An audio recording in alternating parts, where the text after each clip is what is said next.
Parang may problema ka. Tungkol kay Ana eh. Hindi ko alam na mapipikon siya sa akin eh. Binibiro ko lang naman siya eh. Binibiro? Mm. Kilala kong kaliskis mo, oy. Bira ka naman. Ang palagay mo sa akin, manyak. Eh ano pa? Pati nga bulag, pinagsasamantalahan mo eh. Kaya nagalit sa'yo eh. Sige na, tama na yan. Bogi, tulungan mo naman ako. Umisip ka naman ng paraan para mapatawad ako ni Ana. Tulungan kita? Hmm. Ikaw lang nagpasarap eh. Ikaw lang bumuhat eh. May problema, sasama mo ako. Hindi kita matutulungan. Solohin mo yan.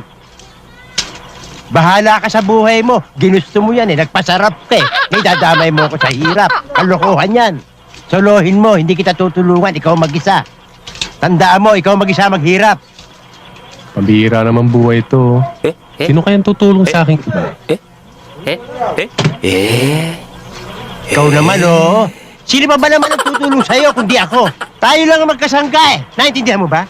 Tandaan mo yan. Pati buhay ko ibibigay ko sa'yo. Tandaan mo yan. Maligtas ka lang sa kahihiyan. Tandaan mo yan.